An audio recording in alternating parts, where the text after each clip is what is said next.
Hey Squad fam, and welcome to your favorite source for everything esports and gaming. I'm Lisa Dwan, and here's what's going down tonight.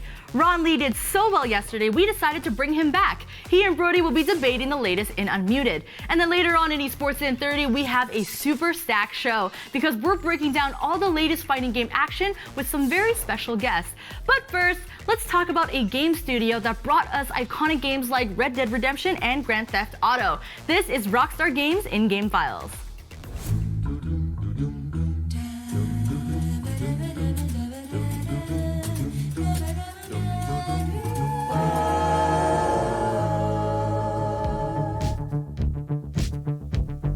When it comes to epic, open-world games, no publisher or studio quite manages to reach the heights of Rockstar Games.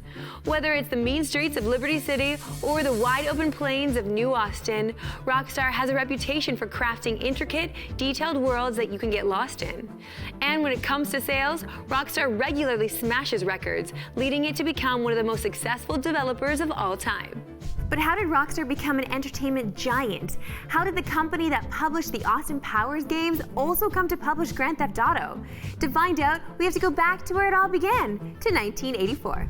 See, while Rockstar Games was founded in 1998, the company had its origins in a small developer called Acme Software. Founded by a couple of members of a computer club in Dundee, Scotland, the company changed its name to DMA Design in 1987 and signed a contract with Psygnosis to create games for the Commodore 64 and MS-DOS. During this time, DMA developed Lemmings, a hugely successful puzzle game released in 1991. But come 1993, Psygnosis was bought and DMA began to release games under a number of different publishers. One of these titles was an open-world action-adventure game released in 1997 that was called Grand Theft Auto.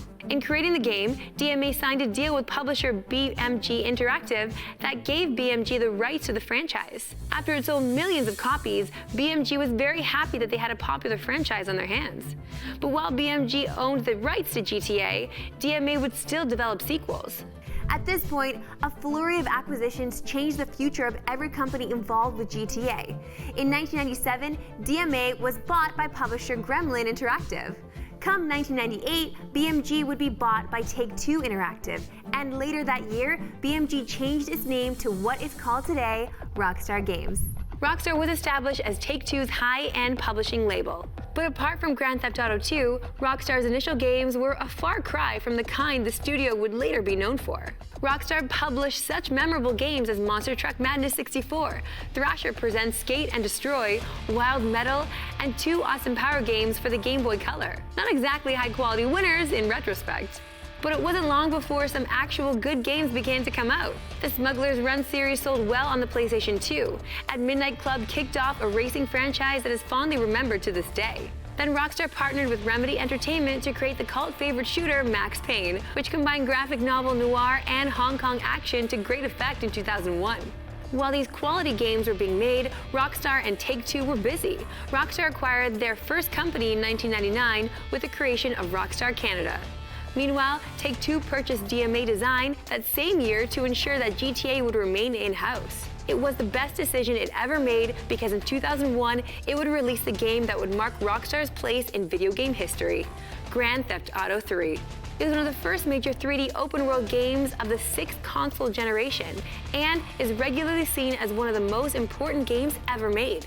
It attracted controversy due to its violence and sexual content, which incidentally made it more famous to the public at large.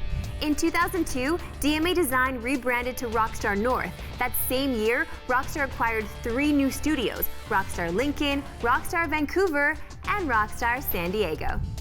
From here, it was off to the races for Rockstar as they made their mark with third-party titles and a huge number of in-studio creations. Grand Theft Auto sequels, Vice City and San Andreas did remarkably well on the PlayStation 2. The Midnight Club franchise continued to grow in popularity with each sequel. Manhunt caused a stir with its graphic violence in 2003. Rockstar Canada, renamed Rockstar Toronto, created an action game based off the cult movie The Warriors. Rockstar San Diego attempted to make the first big Western video game with Red Dead Revolver, which saw some success. And Rockstar capped off the era that made them famous with 2006's schoolyard adventure game, Bully. Oh, and Rockstar made a table tennis game at one point. No, seriously, that exists. Meanwhile, Rockstar continued to grow by leaps and bounds. Rockstar Vienna was formed in 2003, Rockstar Leeds in 2004, Rockstar London in 2005, and Rockstar New England in 2008. Starting that year, Rockstar began to take a much slower approach to publishing and game development. And since then, 5 games have defined Rockstar's path. The first of those games was Grand Theft Auto 4, the first major Rockstar title for the 7th console generation. It featured a recreation of Grand Theft Auto 3's Liberty City, only one that was much larger and more detailed. It also introduced Niko Bellic, an Eastern European immigrant who would become one of Rockstar's most iconic characters. He likes to go bowling with his cousin. Then there's Red Dead Redemption, the sequel to Red Dead Revolver that finally fulfilled the promise of a great Western video game. Released in 2010, John Marston's quest to reunite with his family by taking down his old gang took the world by storm thanks to the vast recreation of the American West and Mexico. Those 2 games were both developed in-house.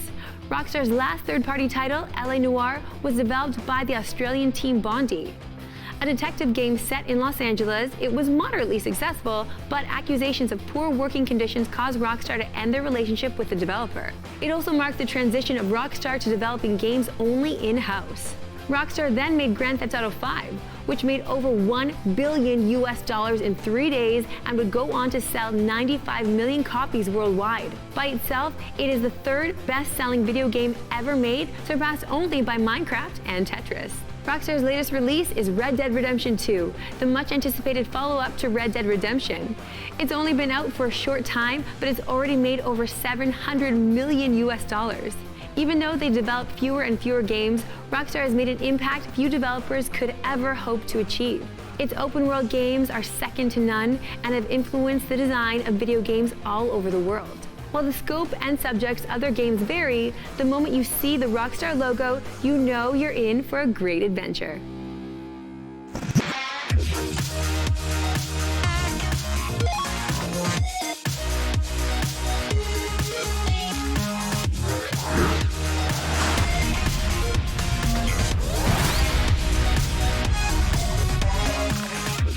Welcome to Unmuted. We got your gaming and esports hot topics, hot tweets, and spicy memes. I am Brody Moore. And I'm Ronald Lee, and we're going to present to you all the goodies we've gathered, which we will discuss and more likely argue about. But on top of that, there's this mute button right here, which we can only use once when we want to shut each other up. Yes, I want to use it again today. That was fun. Yes. Shout out to chat. We like it when you call us out when we're wrong and praise us when we're spitting truth. Let's dive into it. Our first story involves Dr. Disrespect and his foray into IRL streaming. Unfortunately, mistakes were made. The doc began streaming from E3, and while the majority of the broadcast saw him posing for pictures and making snide remarks, it did take a turn for the worst. The two-time entered multiple public bathrooms that were currently in use, and his cameraman got uncomfortably close to some male convention goers at the urinals. Shortly after his stream, Dr. Disrespect's channel was banned. It is unknown how long this ban will go for. Now, Ron, I think we can agree that you don't bring cameras into the bathroom, Yeah, right? we can agree on this for sure. Okay, that one. So why don't we ask a question about IRL streaming in general? Do you think IRL streaming is becoming a little bit too much? Like, you're always filming all the time. I get it that there's cameras everywhere, Right. but now it's a little more. You're being broadcast intentionally to a group of people, and I feel like it's starting to get a little too much with this IRL streaming. My gripe with the IRL streaming thing isn't so much with like the genre itself. I think it's totally fine for there to be IRL streamers and for it to kind of grow in popularity. It borders on the line of like voyeurism in like an odd way that is a different topic. But my big issue here was like, as a professional streamer with a big of an audience as Dr. Disrespect should totally be aware of this. And that leads me into my conspiracy theory here, which is that, you know, he is way smarter than this, and he has like a bunch of numbers. He obviously knows what he's doing. I think he did it on purpose to kind of, you know, like, this is my first time IRL streaming. It's a big mistake. It would blow up, right? Yeah, but what get if all he's those banned hits. indefinitely? That just backfires. That's huge. okay. He could take. He knows how rabid his fans are and how much money he brings into Twitch. So he's like, I need a holiday. I can take 2 or 3 weeks off. Right? You know, spend some time with the wife. Lord knows she deserves it. And, you know, then I come back, my fans will be like, hashtag free Dr. Disrespect. I get brought in. I have this massive resurgence for that week and they get even bigger numbers. Now, Ron, what happens when Twitch decides, decides that you don't actually get your channel back? And now you have no revenue. You play that chicken game with Twitch. You're like, you know what? I'm one of the top 3 biggest streamers on the platform, That's or true. something, They do, right? Oh, that is tough. Yeah, because they almost. Oh, But you gotta yeah, keep. You want Ninja? That's ballsy. If Ninja left, they'd be like heartbroken. If Dr. Disrespect left, they'd definitely have a similar kind of response. So you know, that's where I'm kind of putting my cards here. I'm willing to wager even that he's calculating and intelligent enough to make that sort of play. That is very ballsy, much like the bathroom streaming was. Oh, also, yikes. credits to the director who said that brings a whole new meaning to streaming. It was a really good one. I enjoyed it. And, All right, onwards. Here we go. Switching gears from that, I have a weird one for you. Razer is actually getting into the beverage game. The company is launching a mental performance drink called Respawn, and the drink comes as a powder that you mix in with your water. Now, Razer says it isn't an energy drink, despite the fact that it packs 95 milligrams of caffeine, which is about the same amount as a cup of coffee. So, Brody, you know, we've seen gaming shoes, gaming glasses, and gaming deodorant. Yeah. How do you feel about all these gaming products? Well, so for me, it doesn't surprise me. Like Razer does not surprise me because Razer's been doing. Did you see that they're trying to do the toaster now? I did see that. I An did see that. RGB toaster, and I'm not gonna lie, I want it. It's kind of ballin'. Like it's almost like I want it. Ironically, but at the same time, it does look pretty sick. I fall into that all the time where I'm like, you know, this is kind of dumb. I'm gonna play to it ironically, and then at some point, I've lost the line. I've like treaded too deep into the water. God. Yeah. I think Razer knows this though. I think Razer is very self-aware at how ridiculous the whole literally everything they have is RGB. Your RAM's RGB, your mouse is RGB, your mouse pad is RGB How could you now. resist? They have RGB gaming chairs now. Like gaming chairs in themselves are a meme. I need to get one of And now those. they're RGB gaming chairs. Like RGB's gone to the next level, and I feel like I wouldn't be surprised if these cans even came with RGB. You So can buy the upgraded version. You know what? Here's my thing, right? You're talking about upgrades, right? They're supposed to level you up in the game. They're supposed to, be performance enhancing. So conspiracy theory number 2. This entire show is me spitting. All right. Right. Performance enhancing. They're like, it has a lot of caffeine. We're not going to call it an energy drink because that's not the selling point. Okay. The selling point is it actually has Adderall in it. It's filled with Adderall. Bro, and so it's actually like you drinking it, and they don't specify. And now every CS:GO team is sponsored by Razer. Yes, they hit every single shot. And they're like, oh, dude, it's literally after I had this drink, I don't know what came over me, but I was so focused. I feel like this one can be disproved fairly easily by taking a sample and testing it. That would be a very risky move, but I'm not surprised. Ultimately, at the end of the day, for Razer to be doing this They energy paid off drink the people thing. that do the research, just like the sugar They know what's companies gonna and all sell. that. Anyway, okay, so here's the thing. I'm gonna grab one, I'll test it, and I'll report you the results. How about you get 2 and bring me one as well, and we can test together? Oh, you know what? My rank is really high, so it wouldn't make a difference. But for you, we'd see obviously major improvements. Okay, unnecessary shots. Next up, shots also fired from TSM to Optic. Team Solomon CEO Andy Din said Optic is a dead brand in response to a tweet from Mike Diesel Carr. Carr tweeted a laughing gif in an attempt to mock Reginald over an altercation at a party. Reggie deleted his original tweet and then attempted to explain. However, Diesel ended the back and forth with, "Pray we don't get our stuff back so you can keep mouthing off and flexing you shoulda, woulda, coulda." Ooh, Ron. Okay, so it seems like we've seen a lot of back and forth between orgs before. It seems to be a thing that happens. Maybe, Reggie was trying to do that and it didn't work out because Diesel was actually trying to get personal here. I don't know, but you think Optic's a dead brand? I mean, they did get bought by Immortals. We're gonna go there Right? first. I think Optic has a couple of games where it has good titles. We know Call of Duty. Optic is huge present there. Okay, so dead brand. Damn. I like Call of Duty. That was a double shots All right. fired. Okay, so shots fired. I see what you did there. It's a shooter. Wow. Anyways, okay, but Didn't mean Optic, again, that merger, that's big news. I think it's not a dead brand, but it is on life support, right? They need a little bit of resurgence, a little bit of a kick, but it's not dead. They could bring it back. Right? Okay. It's Yeah, been going downhill, but it could go back. It is tough because they do have a huge fan base behind them. Like, the Green Wall, the Optic is one of the most known orgs out there, Yeah. but it is definitely being taken over by some of your NRGs and Cloud9s and Cloud9 stuff, for right? sure, yeah. Exactly, EGs, the ones that are holding themselves to a really high regard. Whereas Optic is one of those original FaZe clans, I think, where they were just a bunch of dudes that played FaZe games. is they're here now with a certain audience, with high schoolers or whatever. FaZe is really pushed up and elevated. Yeah. And Greenwell's kind of just been. They haven't done yet, and maybe they're thinking the Immortals buy would help them get there. Would help on the professional side. But it's not going to change if you're just being rebranded into Immortals. Yeah. Yeah, it was weird. It was this whole bunch of these orgs just came from bros playing Call of Duty and Halo. They're like, well, we can maybe make money off this, and now they're millionaires. So I don't know. I think the inevitability is that Optic had to do something. So the selling to Immortals, I don't know if it's dead brand, but maybe eventually. Do you think Andy had a point? You think Do you think the CEO of a brand like TSM should be going on social media and throwing? Yes, we see it all the time. But, Absolutely. there's playful and then there's mean-spirited. I think Reggie was fine. I think right. Diesel didn't know how to do it. Okay, well, we'll agree to disagree. Let's move onto our last story, which involves Ticketmaster actually renewing its partnership with NBA's Golden State Warriors. Go Raps. But as a part of the deal, Ticketmaster has extended the partnership to include the Golden Guardians and NBA 2K League's Warriors Gaming. The partnership makes Ticketmaster the first brand to cover all of GSW sport ventures.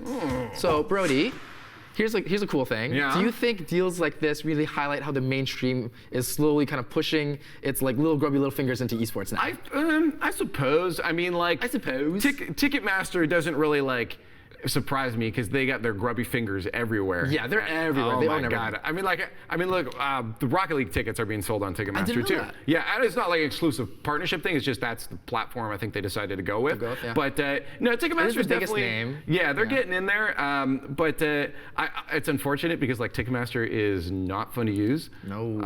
And Very pricey. Yeah. Unless you work out a deal with them that these are the ticket prices at face value, nothing more Ticketmaster, please. But yeah, no, you're going to see it with other companies that you don't even expect. Like Ticketmaster, okay, that makes sense. But you're going to see a lot of other companies starting to get in. The mainstream companies being like, oh, I want to test this out. We've seen it for the past few years too, where companies are kind of half jumping into esports. And I feel like a lot of They're definitely wary. Because Yeah. like even like things like we see a lot of brand deals and stuff in official franchise leagues because we know they're squeaky clean, especially Yeah. Blizzard and Overwatch, really clean, maybe a little too clean. Yeah, right? way too good. Way too clean. Yeah. But like it makes sense. They should be wary because like, even the saying going a little back with Dr. Disrespect, you know, walking into public male bathrooms over urinals with little children around, it can be dangerous for them to associate Yeah. with streamers. So it makes sense to go with NBA 2K. We know they're attached Hesitation. to Oh, that's true. Yeah. NBA. Yeah. So. At the same time, I don't know if you don't go all in though. Are you really getting into it? Like I feel like the internet's really good at calling out people that are kind of like Disingenuous, unauthentic. right? Exactly. Yeah. So and we've People can seen smell it. bullshit. Exactly. Yeah. So I feel like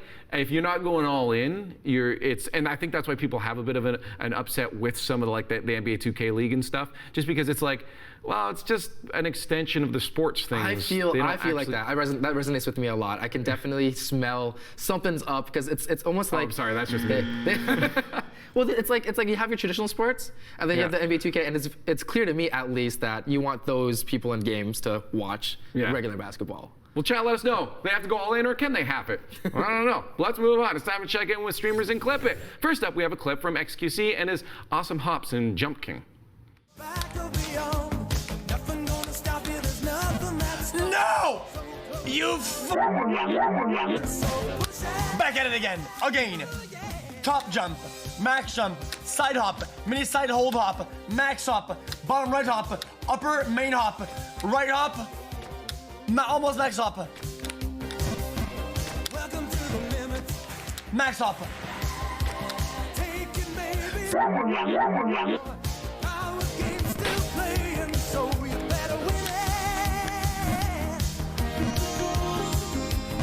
Triple seven, triple seven, triple seven, triple seven, double seven, double seven, triple seven, triple seven, triple seven, triple seven, double seven, triple seven, triple seven, triple seven, triple seven, triple seven, double seven. I was about to commend him because like he just, it seemed like he was going to just keep going. He got to the silent moment. Right. So he's angry. He's been there. But then he literally hit rock bottom and it Quite fell apart. literally. And then he did the rage quit. I have not alt F4'd a game in a very long time actually. Really? It's actually Are you been bragging? a while. Yeah, bragging? I'm Like, proud I'm above that. I'm proud that I'm not that angry anymore. Anymore? Yeah. So there's a Brody Moore we don't know about. Yeah, well, I can still be pretty toxic. Oh, really? So, yeah. Oh, should I report you? Try to on play show? play Rocket League with me. You'll see the toxicity. Okay, so when I look at you, you seem like a person that's generally, pretty nice and like easy to talk to, like on this desk. Looks can be deceiving. But yeah, then I hear stories rumbling around the studio. What stories? I don't know. I'm gonna ask your coworkers. They're like, Hello? man, Brody seemed angry today, or like, there's just something behind those eyes. He's like Tom Cruise. There's just something. There's something- Murder. we're talking about people being disingenuous, and sometimes I just feel like I'm not in your head. You know, there's like you're thinking something else. Yeah, the anger behind my eyes was when they told me I had to work with you. Okay. More shots. All right, moving on. Okay, so next up we have some more Jump King for you, this time from Moon Moon, who is about to beat the game after 6 hours.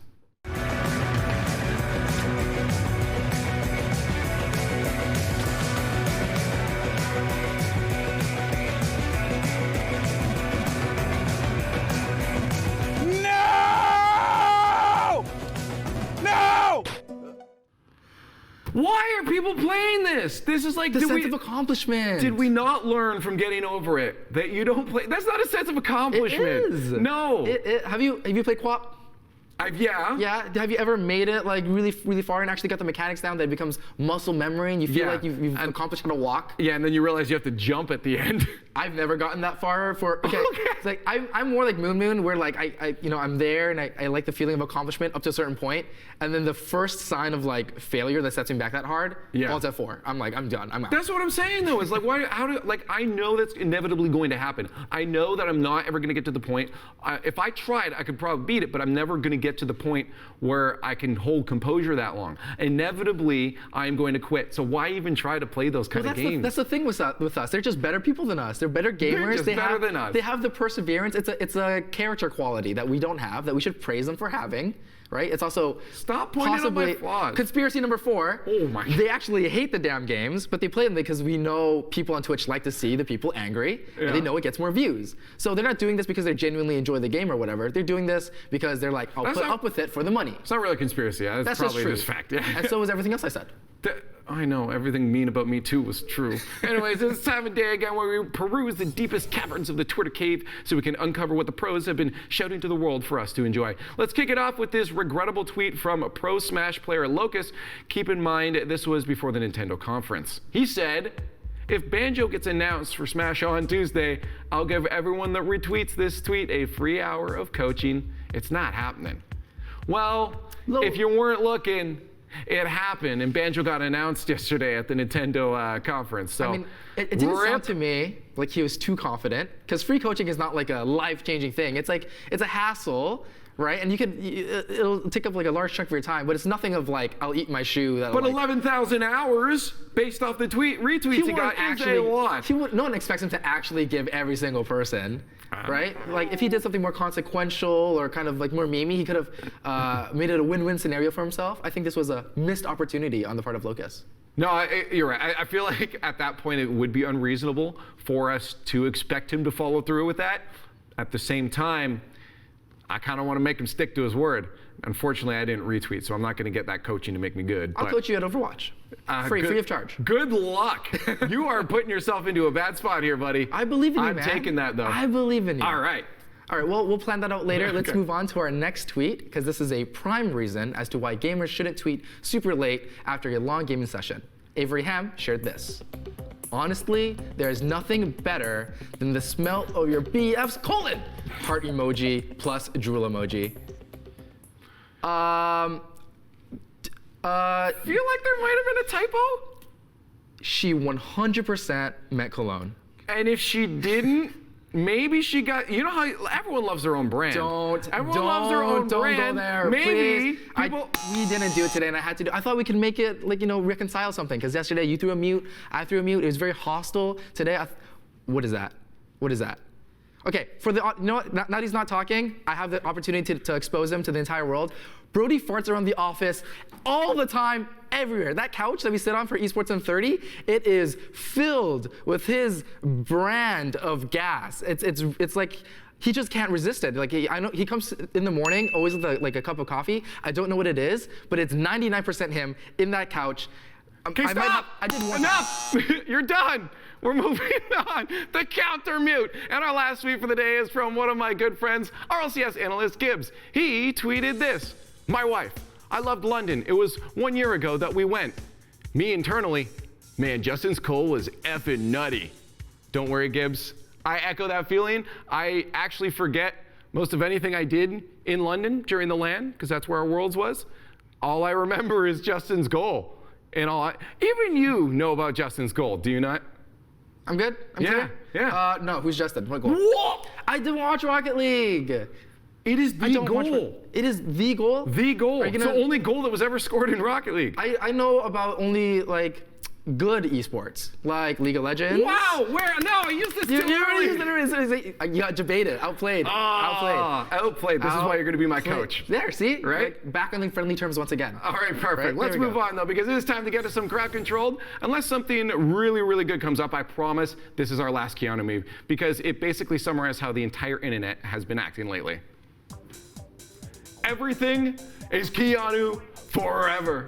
We have ascended, What Ron. am I looking at? We have ascended. What am I looking at? Minecraft Keanu. It's like you're in the Matrix because it's Keanu. Well, it's Keanu. Oh Well my played. god. But it's like a weird distorted version. Can you imagine actually trying to play like that, though?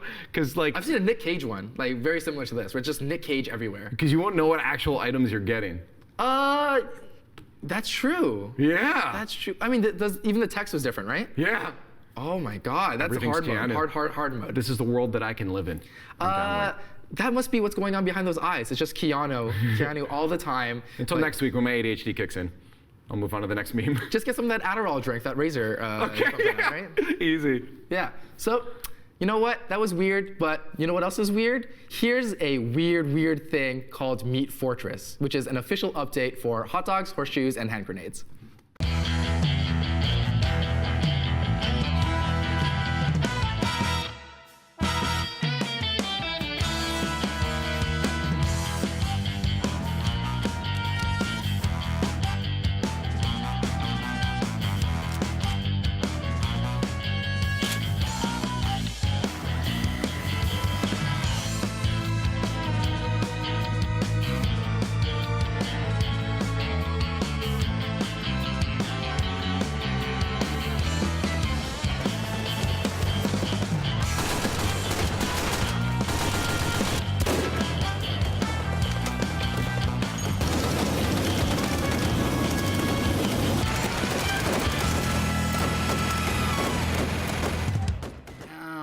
welcome to the Mead Fortress. Don't ever say I just want to let you guys know that while we were watching that, the thing that uttered out of Ron's mouth was, I like wieners.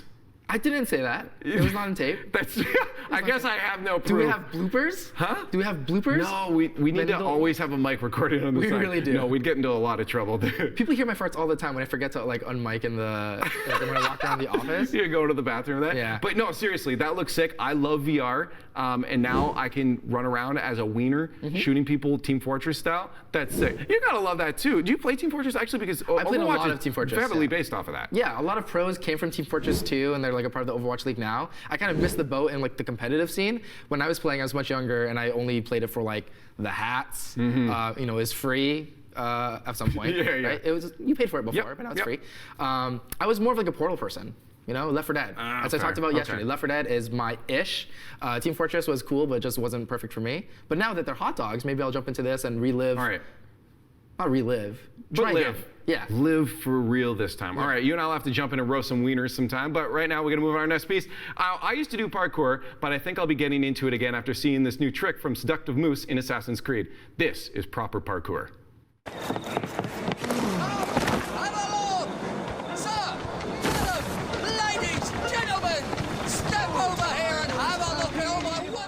I don't know what it is. I don't care if nobody else likes it, but something about like game physics just launching characters like a ragdoll and a trebuchet across Yeah. the screen There's nothing is more just funny than that. that's my favorite thing. Well, here's the thing, right?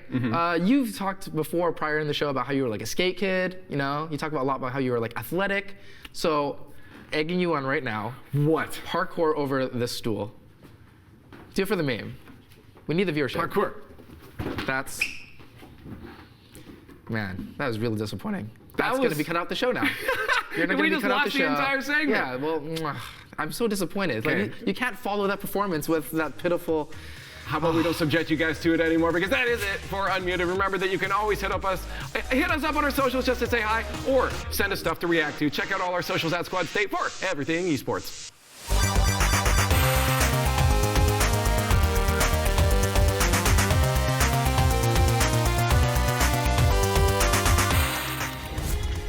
Oh, yo, do you know how many knives you shot? We need to get Drew, sir. He's got 3 and we both have 1. Oh my god, kill dude. I got him. Ow! Oh, That's me! We're color coordinated, bro. This guy's invincible. Look at my superior Oh, movement. Look at my superior movement. Unpredictable. No, my bad. Literally unpredictable. I don't even know what's happening. He's just sliding left and right.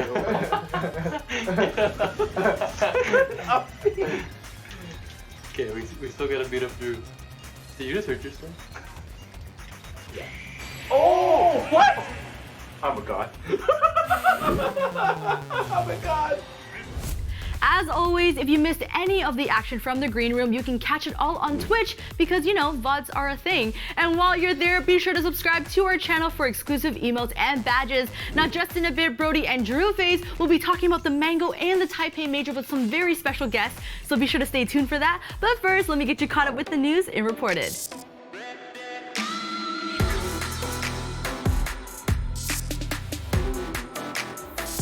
The wait is over, people. Banjo-Kazooie are officially in Super Smash Bros. Following months of speculation and rumors, Nintendo officially confirmed during its E3 edition of Nintendo Direct that everyone's favorite Jiggy collecting duo are joining the fight. The heroes from Rare's classic games, Banjo-Kazooie's inclusion in Smash is their first appearance on a Nintendo console since 2003. But that's not all. Also confirmed for the game is another representative of a classic franchise, Dragon Quest Hero. Much like how Bowser Jr. offers the ability to play as any of the Koopalings by switching costumes, the hero will let you choose from a number of classic looks from the Dragon's Quest franchise. No official release date for these 2 new DLC fighters have been confirmed, but it is expected that the hero will become available during the summer, with Banjo-Kazooie following shortly after in the fall.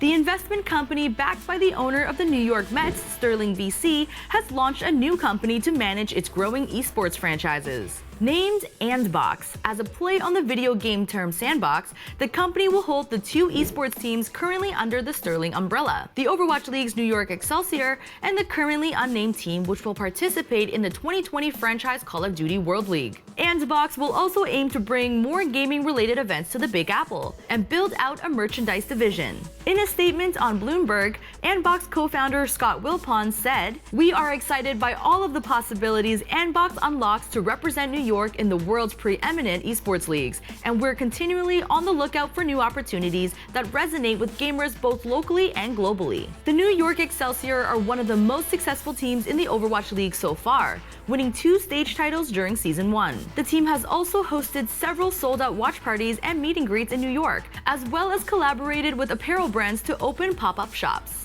It looks like now is a great time to be an esports fan in New York, if not a Mets fan. Sorry.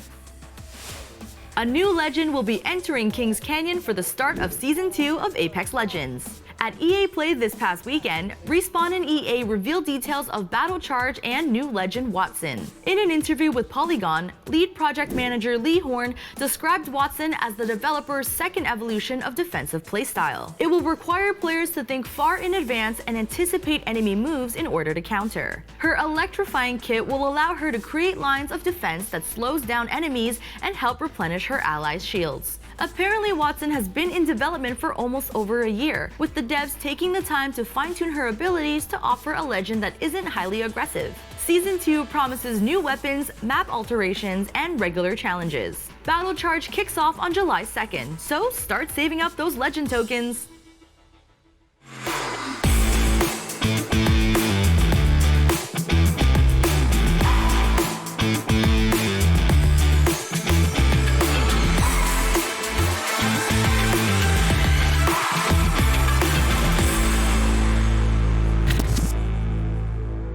Will he do a raw activation, or is he looking for something?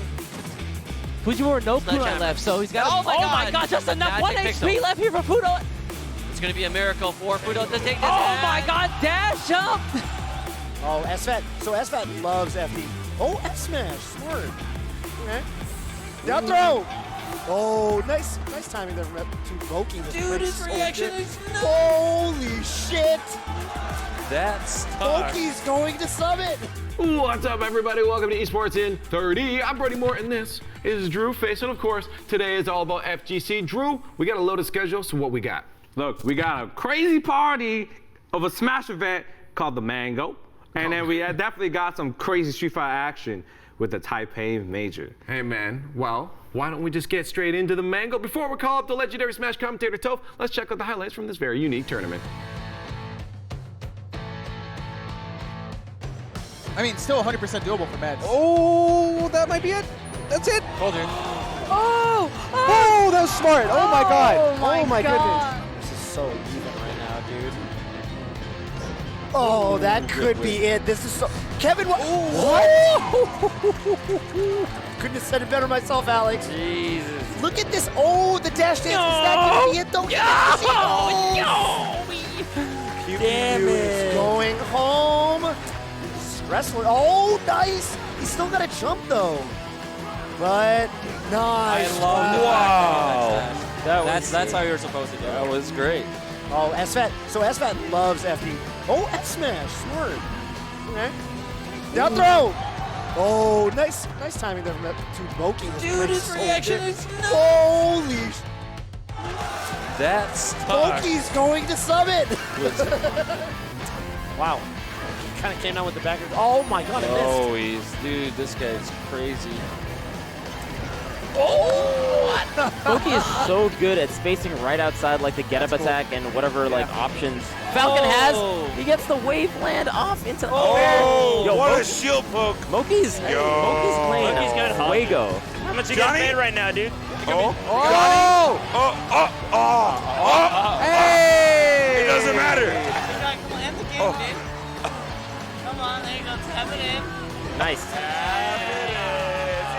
I'm not shaking your head after you won. Yo, kid.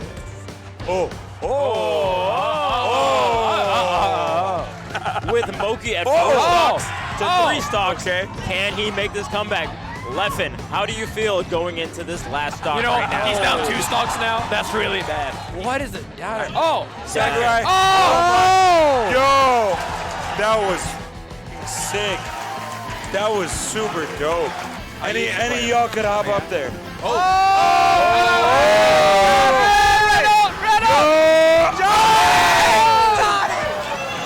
Yo, Johnny? Johnny? Oh my, Johnny! Dude, Johnny. I used to hate up Johnny smash. confirmed. Oh! Yo, that was... Reddit, That was front nasty. page, right now. Oh, that's gonna be the stock of the tournament. Stock of the tournament. Johnny gonna take it. Look at that first hit neutral air. Both of these guys really want to win. Oh, John. And Johnny makes it into Summit. STJ And Johnny makes it has into made Summit. it into Summit. And S2J takes home the mango, and more importantly, Moki is in the final qualifier going to Smash Summit 8. Now to help us break down this event, we have Toph on the line. What's up, man? It's been a while. Hey, what's up, man? It has been a while. It's good to see you again. Yeah, I'm glad we get to chat now. So why don't we talk about this event just overall before we dive into like the matches? Because it's a very unique feel for the mango. It's like half party, half super serious melee. My type of event, man. Yeah, that sounds like your It's kind of my event, type right? of event, Can you baby. just talk to us about the unique dynamic of this event? Yeah, that's exactly the point I was kind of making with people when I was talking about how I felt about the mango, which is very interesting because as a Summit qualifier, you know, half the people that are competitors there that are, you know, real serious threats are already qualified for, you know, like Smash Summit the following weekend, which is obviously, you know, a super prestigious event. So they're kind of just there to party. They're there to take it easy and just kind of drink and hang out. And then the other half are not qualified yet, so they really want to get in. So you've got half the people who are like, you know, going secondaries in bracket, potentially dropping out to, you know, they missed their pool because they partied too hard or whatever. And then you've got half the people who are, you know, like, you know, going to bed super early, you know, waking up and grinding and like getting warm and all that, and being really, really serious about it because they really want that spot, which is a really interesting dynamic. Most of the time, you know, everyone has at the event will have about the same level of sort of seriousness about it. Yeah. But at the mango, there's kind of two very conflicting dynamics going on, which makes it really interesting and unpredictable. Yeah. I want you to talk to this then, because I know this is like your kind of style here. Dude, all right, we got a little bit of glimpse of like Moki at this show. Yeah. And he's the lone Canadian here, and he came up huge again. He got second. Whoa, what makes Moki so special, man?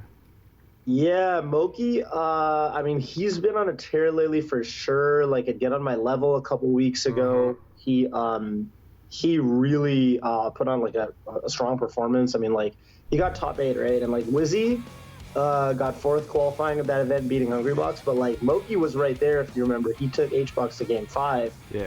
So I think he went into the mango like knowing he could do it, but still that it would be a challenge.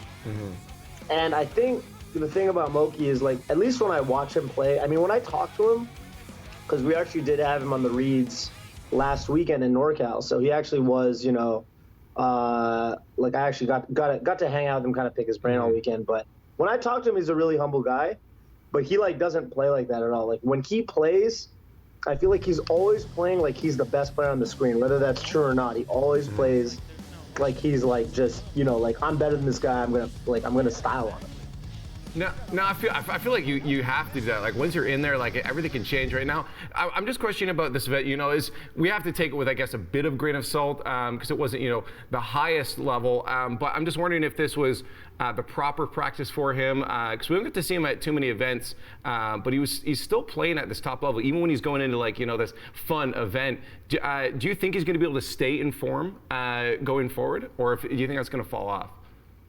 I mean, I think so, right? Like, I mean, regardless of like, okay, so obviously like the gods or whatever, like, you know, Mango, Hungrybox players like that aren't entering, but like, you know, who did Moki beat? Like he beat SFAT, like top, you know, who's a top 10 player, like or 11th or whatever. Swedish Delight, who was, you know, similarly like around the top 15 level, really, really strong player. And there were other people who were entering, like, you know, like Spud, who's also beaten players around that level. You know, S2J, he took to game 5. At Get On My Level 2, he beat Pluck, who's literally, you know, one of the contenders we see to take makers. So I think that he's definitely, like, Moki's definitely shown consistency over the past couple weeks. I don't think, there's no question in my mind that he could go toe to toe with practically anyone. Mm-hmm. I mean, like, of course, there's 2 Canadians going to Summit, but we got Moki and Nunn. But on the topic of Spud, he's from New Zealand. How strong do you think? It's crazy, right? How strong do you think the international melee scene is right now? Yes. Well, Spud in particular. I mean, international is one thing. It's because I know like Spud is probably a standout player from his region. I'd say like overall in terms of like depth, probably his region isn't at quite his level versus a place like SoCal where you've got like 20-25 players who are all like pretty insane, for example. But that being said, yeah, there's definitely like these like standout players that are coming from all sorts of different places. I think it's really, really cool. Definitely the most international talent of any summit so far. 2 Canadian, you got Amsa from Japan, you got Spud, obviously. I think that's, I think it's really exciting. And for Spud in particular, I think he's insane too, man. And I think what's cool about players like him are that he's come to the U.S. Obviously, he can't come to the big U.S. tournaments very often, right? He can only travel so often, given how far of a flight it is. But every time he's come, he's shown up. And it's one thing to be really good, but it's another thing to be a really good player and also know that, this is, you go to the U.S., right? You go to a big tournament. It's like, okay, this is my one chance to prove myself for maybe the next year or so before I can travel again. And he's actually got the, what's the word I'm looking for? Motivation. Essentially, he's not performing. Yeah, not even that. Just he's not getting nervous. He's not letting it get to him like, I can't go to anything often. Yeah, exactly. Yeah. And I think that's really impressive to be able to perform at the standard you hold yourself to, even when it's like high pressure, because you might not get another opportunity like that that often. So I want to talk about Falcons right now, because like obviously this was like not a super like stacked tournament or anything, but we see S2J taking it. Is this like kind of a new era of Falcons right now? Is there some sort of meta shift we're looking at, or do you think this is going to be kind of short-lived? Like we saw back in the day with Amsa and Yoshi. Yeah, no, I definitely think it's a meta shift. Okay. I don't think Falcon's like top tier or whatever, but you're already seeing people like, when I say top tier, I mean like top 3, but you're already seeing people like update their tier list, putting Falcon in like, I've seen him as high as like 5th. And I think Falcon is the kind of character where he definitely, people have always kind of known, like, okay, I mean, he's really good. He's just really hard to play, right? Obviously, he has some big weaknesses. Like, if you get him off stage, he's really easy to gimp. You have to play really well with him. If you're not hitting your tech chases, if your reactions aren't on point, you're not going to be able to punish. But I think S2J, Wizrobe, and Nunn are all the best they've ever been right now. They're all borderline, like, they're probably around top 10, top 15 area. With Wizzy and S2J in particular in top 10, I would say. And so, yeah, no, I don't think it's like flash in the pan. I think Falcon literally is just, people are realizing that he's just a really, really scary character. Falcon made us rejoice. Absolutely. Yeah. And this is the first summit where all three of them qualified for summit, right? There's the first summit with 2 Canadians, and the first summit with all 3 of the top Falcons, which is really exciting. That's true. Absolutely. I mean, look, I'm a commentator, you're a commentator. I noticed that during this event, the energy was a lot more loose and energetic, than most other events. Yeah. Well, what was it to commentate under those conditions, especially with Mango, just hopping on the mic, giving you free alcoholic beverages and all that? Oh, yeah. I did, yeah, especially for like me, the first half of the top 8 was me, Armada, and Alex. I thought it was actually a really dope vibe because it worked out really well. First of all, we don't do tri-casts that often, but we had Armada, and he was, he's kind of, super knowledgeable, obviously, like really, really deep, like knowledge about things that he basically pioneered both of his characters. And then you had Alex, who's like super chill guy, but also, we got a good set of matches for Alex. Alex is a Fox player. We got mostly like fast-paced Fox matches. And then I was kind of the bridge between the two, I feel like. And I thought our energy was really, really dope. So for me, I thought it was pretty perfect. I had a really good time with it. And it was cool because it was like, we're super loose about it. But this is hype because like these guys really want to get into Summit. So like, we're side betting, we're having a good time. Like, I got $20 in this guy, blah, blah, blah, $100 in this guy. I thought it was kind of dope. Now, I know you're gearing up right now for Summit, so I just want to get some thoughts looking forward. Are we going to see some more crazy upsets? I mean, it feels like that old era of Melee is over. And any kind of predictions for that grand finals? Yeah. Geez, that is a good question. It's tough. Any predictions for? I would really have to look at the seeding, who's playing the Bulls, to like really give an honest answer, like to really give like, okay, this is what I think is going to happen. This is who I think is going to upset who. Not knowing who's going to play who, because I haven't even seen the pools. Fair. Jeez. It's hard now. Yeah. Like the scene's crazy now. It's a little more I'm balanced. actually feeling like, I'm going to say like Mango HBox. All right. I feel like Mango's been playing really well overall. I feel like HBox is still super scary. If he doesn't get taken out by Wizzy, he's shown that he can beat just about anybody. And I think it's about time for another Mango HBox finals. Hey, you know what? As a Puff main, I'm down for Hungerbox figuring it out and getting to the. Yeah, you don't look at me like that. Do not look at me like that. Anyways, Stealth, it was a blast. We are out of time. Thanks for joining us and have fun at Summit, man. Thank you. Thank you. All right, it's time to head over to the Taipei Major for some Street Fighter V action. Before we hit up James Chen, let's get caught up with some highlights.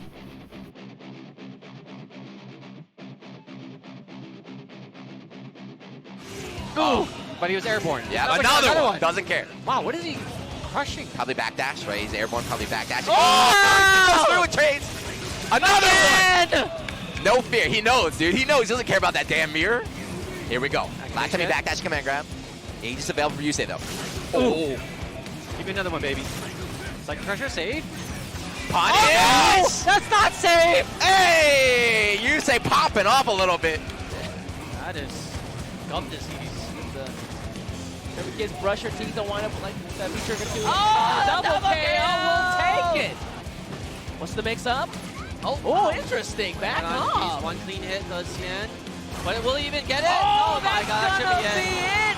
Yo-Yo Tai recognized he didn't have the life lead, and so he just let him hang himself right there, and that's gonna be it. Yo-Yo Tai, the hometown hero here against. What do you do? Into the loops we go. Fruity loops. Yeah, I like that. Take a step back, don't let her out. She tries to jump out there. That is close to taking with the micro shimmy. All right. Ooh, Counter-Strike. Interesting choice there. Oh, activation. Man. Beautiful confirm. Okay, doesn't side switch here. One more low medium attack into the confirm. Yes. Didn't even need the CA as he burned 2 meters. Good throw break from Bonchan. Still alive in the corner though. This is going to be very difficult to weather the storm as she nears stun. One more clean hit to do it. Back throw. That would have been stun or jab depending either way. So very nice for Fujimura to move into the grand finals. Fudo's got a full stick of butter on. And that's going to be it. Into the jump rope. Why not? There you go, Fudo. All right. Representing that beast squad. That's going to be a hit. Follow up? No. The throw, break. He was overhead. Is it coming? It's down to That's gonna be it. The bullhorn. Fudo. The bullhorn. With the young man reactions there. How will Fudo get out of the corner? Very nice. Oh, wait, activation. No, not quite good enough. That's going to be full damage into the stun. No, not quite. Oh, my Super. God. I think he blocked. Yeah, Fudo, the ever-patient player there. Just blocks it out, recognizes the situation. Fudo's desperate. Got one more in his pocket here, and that's going to be it again. That's 3 for 3. That's actually ridiculous. You can confirm off of this. Of course, Fujimura, we expect him to do the most optimal of combos. Fujimura, no kunai left, so he's got. Oh my God, just enough 1 HP left here for Fudo. It's going to be a miracle for Fudo to take this. Oh my God, dash up! Give it up for Fujimura here with a commanding victory. And Fujimura is the champion of the Taipei Major. To help us recap the event, let's welcome in the one and only, it's James Chen. How you doing, man? I'm doing all right. How's everybody going over there? Rock and rolling. We got Drew and me. We're ready to talk some FGC. It's nothing but good. Absolutely. I'm hyped. I'm hyped. All right, why don't you get us into it? Talking about Fujimura, man. You know what? I'm so disappointed at Fujimura, but Fujimura definitely got the job done. He got the job done over Fudo and my homie Bonchan. How did Fujimura take his Ibuki to the next level to win this event? Because he was not going to cook anybody. I mean, look, Fujimura has been a top player in the CPT for so long already now. It's been like 2 years in a row that he's been doing so well. And, you know, he's gotten himself, I think, properly ensconced into the top 5 right now into the CPT board here. And, you know, a lot of people talk about how strong Ibuki is. Everyone's been talking about this character as being one of the best currently, along with probably Rashid, Karen, you know, a few of the other characters. But Fujimura, as an Ibuki player, I feel like just uses Ibuki to the most effective level out of any of the Ibuki players. Even someone like Cien, you know, who's super good at Ibuki, who also got top 8 at the event, you know, often refers to Fujimura as the best Ibuki out there. So, you know, again, a player who already has so many points in the CPT, just adding more to it right now. The rich get richer, right? Yeah. The way the world goes. Yeah. So talk to me then about Bonchan, because like it feels like it's so close. Like 4th at SEA, 3rd here. Like, what does he need to finally get that elusive major win? Man, it's a tough one because we love watching Bonchan play Sagat. I mean, he has the reputation for being the king, using the king in Street Fighter 4, and here in Street Fighter 5, you know, he's been trying to get that same kind of success with the character. I don't know if Sagat is as strong. He's also got a Karen as well, so, you know, he has the characters to be able to win a major like that. But the thing is like, I don't want to say that I feel like he needs to stick more to Karen than Sagat, because we all love watching his Sagat. Yeah. Like, we don't want to see him not use Sagat. So if to get the win, maybe he might have to stick with Karen a little bit more. But even in some situations when he went up against Fudo, you know, Karen versus Birdie is not a great matchup, and so I understand why, you know, he would go with Sagat instead. But man, you know, like, I almost want to just be like, you know what, to win, keep using Sagat, because I just want to keep using it, even if it's not necessarily the best thing for him. Yeah, Drew. We just want to see him use the king. You feel that too, man? Like, what are you feeling on this? What's your take? Look. James, you and I are both OGs. We've loved Super Turbo, and Sagat was an overly powerful character in Super Turbo. And we kind of want to see, Bonchan kind of tune into that, right? With this Sagat, like in this meta, because you and I bet you kind of miss like that old school type of zoning in Street Fighter 5.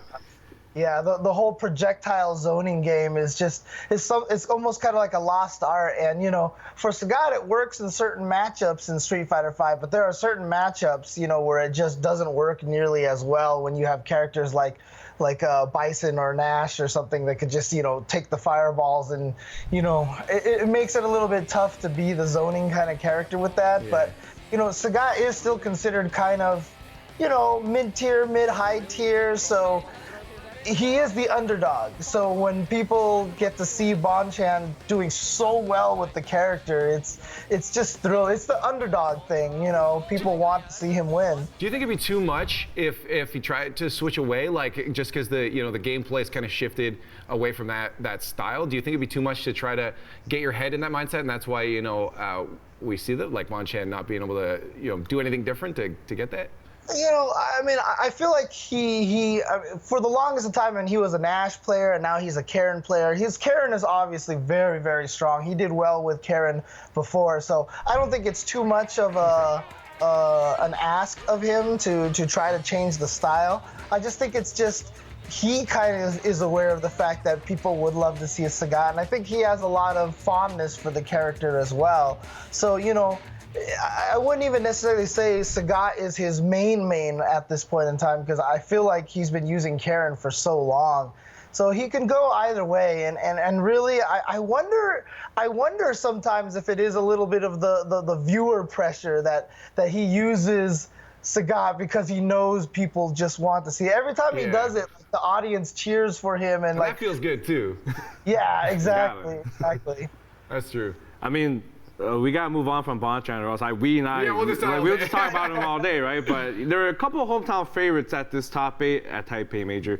Ty, the young and up-and-comer Mika player, and GamerB, who's kind of been he's been around for so long. Can you tell us a little bit about these two guys? Because I definitely know, but tell the viewers. Yeah, tell me. And Brody. Brody definitely needs to know. I mean, in particular, I think one of the most important things to talk about GamerB here was that he used to be the TO. He was the tournament organizer of the Taiwan Major, right? And so he actually spent a lot of his time and effort trying to run this event.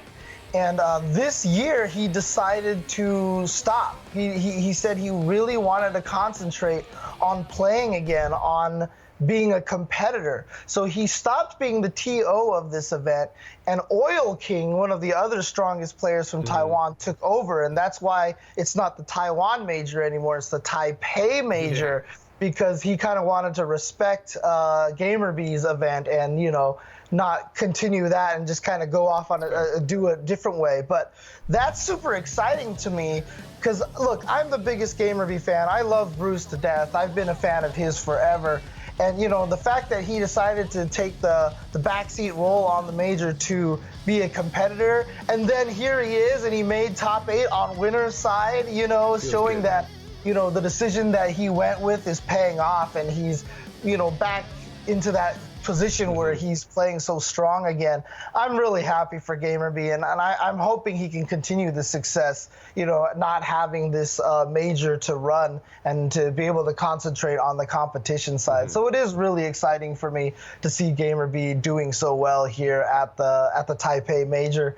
Again, you know, he went 0-2 in top 8, but to make top 8 on the winner side, I think is really telling of just how strong he could be once he puts his mind to it and puts all of his efforts into it. Well, I mean, like, Japan inevitably did come out on top, but like, how is the Taiwanese region just at this point, just in the grand scheme of things? You know, they're always going to be an underdog kind of region in comparison to the rest of Asia. Japan is obviously going to be the strongest. Korea always has a lot of strong players. And, you know, he has always been kind of the one guy in Taiwan. However, Oil King, who I mentioned was the new TO of Taipei Major, he basically is the strongest player in Taiwan right now, and Oil King has been doing so well on the CPT tour right now. So for the most part, it's always been GamerB and Oil King kind of being on top. But, you know, nice to see GamerB getting back there. But there has been a lot of other players from Taiwan that are starting to step up. As you mentioned, you know, there was 2 Taiwanese players in the top 8. And, you know, that's always really good to see, because a lot of times you'll see, you know, majors in Asia, and it's just like Japan is just dominating everything over there. So to actually have 2 Taiwanese players make the top 8 like that says a lot for the region. And I'm really hoping, you know, that scene continues to grow and that it's more than just GamerB and more than Oil King. But a lot of that also comes with the fact that we don't get to see a lot of the other Taiwanese players travel as much. So having the major in Taiwan to highlight the local players there is very, very important. And maybe some of these other Taiwanese players with this strong performance can get sponsored, and they'll be able to start traveling as well. Now, Drew, I'm going to pick your brains, and I'll get James' thoughts after, too. But we see a lot of guys jumping from, like, anime fighters and having a bit of success. It's a problem. Yeah, is it a problem? Because I know you play a lot of games. So, it's like, a plague. Is it a plague? Yeah, really? These anime players, man, they're just trying to come over here and trying to win the Street Fighter stuff because they know where the money's at, baby. Capcom got Capcom got the dollars, you know what I'm saying? That's what they're trying to do. Yeah. I mean, I know you're probably referring in particular to Machabo. Yeah. Oh, he's my hero though. Like, I love his Nakali, but he came from Guilty Gear. He was a Guilty Gear god. I know he played this game for the money. I know it. I mean, he literally said that, right? So he was like, I'm not getting sponsored. I'm not winning the prize money on Guilty Gear, so I'm going to play some Street Fighter. And as you mentioned, he is a Guilty Gear god. He is one of the best Guilty Gear players right now. In my opinion, if the FGC, if Street Fighter V was like a stock market and you wanted to invest on a company that was on the rise, Machabo is it right now, because he just won Battle Arena Melbourne, and in the last 4 tournaments that he's been in, he has made top 8 every single time, including a 3rd place at Combo Breaker, which had like 600 entrants or so. So right now, Machabo is hot stuff. I mean, he is the hot commodity right now that you want to invest in. He has been playing so well, and I've been so impressed with his transition, especially using Necalli, who a lot of people kind of abandoned. But now I feel like he is making Necalli look so fun. Like I've always thought Necalli was kind of a straightforward character, but the way Machabo plays is so good. So look, I love Necalli, and for the longest time in season like 2 and 3, I was trying to play it kind of not to the effect of like Metropolis style, right? Where it's like you counter poke, but he's so good at counter poking, and he's so good at reading your timings, man. That neutral jump roundhouse he does is incredible. Like I just love the way he plays. But you know what, James? Before we let you go, it's been a really big week for video games overall with E3 happening. What got you hyped up like me, baby? What got you hyped up? You know, look, I grew up a Nintendo boy, you know, my whole entire life, and I feel like Nintendo's been winning E3 for like the last 5 years or whatever.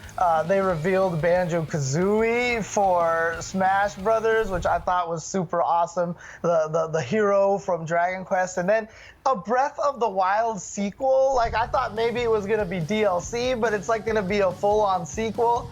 I loved Breath of the Wild. I'm super hyped for all the Nintendo stuff. So that's where my heart is always going to be, is with Nintendo. That's fair. I think a lot of people would probably agree with you. But unfortunately, James, we are out of time. But we always appreciate you joining us. Thanks you for dropping that Street Fighter knowledge. Yeah, no problem. Thanks for always having me. You know I'm always down to help you guys. So.